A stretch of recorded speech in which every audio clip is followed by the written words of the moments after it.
Hi there, আসসালামু আলাইকুম, welcome back to my channel. আজকের এপিসোডে আমি আপনাদের সাথে ফিশ কাটলেটের একটা রেসিপি শেয়ার করব। আশা করি আপনাদের ভালো লাগবে। তো চলুন আমরা তৈরি করে নিচ্ছি আমাদের আজকের ফিশ কাটলেট। ফিশ কাটলেট করার জন্য আমি এখানে কয়েক টুকরো মাছ কেটে নিয়েছি। মাছটা কেটে ধুয়ে পরিষ্কার করে নিয়েছি। এবার আমি মাছটাকে একটা হাঁড়িতে নিয়ে নিচ্ছি। দিয়ে দিচ্ছি গোলমরিচ গুঁড়া, মরিচ গুঁড়া, হলুদ গুঁড়া আর 1 চিমটি পরিমাণ জিরার গুঁড়া।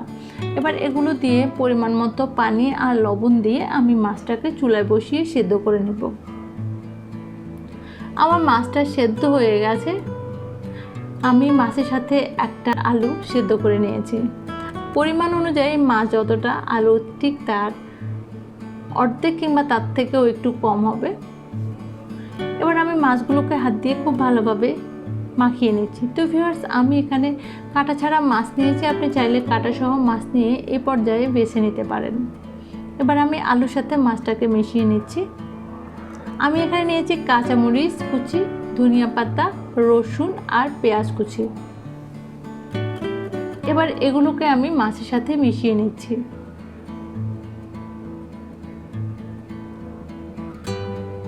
এবার দিয়ে দিচ্ছি মরিচ গুঁড়া, ভাজা জিরার গুঁড়া, ধনিয়া গুঁড়া, চাট মশলা, চিলি ফ্লেক্স আর দিয়েছি গোলমরিচ।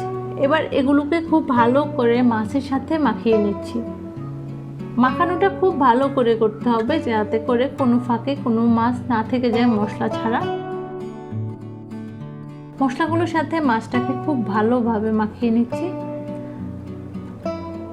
মাখানো হয়ে গেছে। এবার আমি কাটলেটগুলো তৈরি করে নিচ্ছি। তো কাটলেটগুলো তৈরি করার সময় খেয়াল রাখতে হবে যাতে কোনোভাবে কোনো ফাটা না থাকে। একদম খুব ভালো করে হাত দিয়ে চেপে চেপে সবগুলো ফাটা বন্ধ করে দিতে হবে। আমি হাতটা পরিষ্কার করে ধুয়ে তারপর হাতে একটুখানি তেল লাগিয়ে নিয়েছি। এতে করে কাটলেটের গায়ে কোনো রকম ফাটা থাকবে না আর আমার হাতেও কোনোভাবে লেগে যাবে না। ঠিক এভাবে চেপে চেপে কাটলেটগুলোকে তৈরি করে নিতে হবে। তো আমি আমার ফিশ কাটলেটগুলো তৈরি করে নিয়েছি। আমার ফিশ কাটলেটগুলো তৈরি হয়ে গেছে। এবার আমি চুলায় একটা প্যান বসিয়ে তাতে 2 টেবিল চামচের মতো তেল দিয়েছি। এবার তেলটা যখন গরম হয়ে গেছে তখন আমি কাটলেটগুলো দিয়ে দিচ্ছি। কাটলেটগুলো দেওয়া হয়ে গেলে যখনই এগুলোর একটা পাশ হালকা বাদামি হয়ে আসবে তখনই আমি এগুলোকে একবার উল্টে দেব। তো উল্টে দেওয়ার ক্ষেত্রে একটা ব্যাপার অবশ্যই খেয়াল রাখবেন, খুব বেশি তাড়াহুড়া করা যাবে না, আস্তে আস্তে উল্টাতে হবে। যেহেতু আমরা এই কাটলেটগুলোতে কোনো রকম ব্রেড ক্রাম্বস কিংবা ডিমে চুবাইনি, ব্রেড ক্রাম্বস ব্যবহার করিনি, তাই কাটলেটগুলো খুবই নরম। তো ঠিক এভাবে করে আমরা এই ফিশ কাটলেটগুলো ভেজে নিচ্ছি। আমার কাটলেটগুলো তৈরি হয়ে গেছে। এবার আমি এগুলোকে চুলা থেকে তুলে নেব।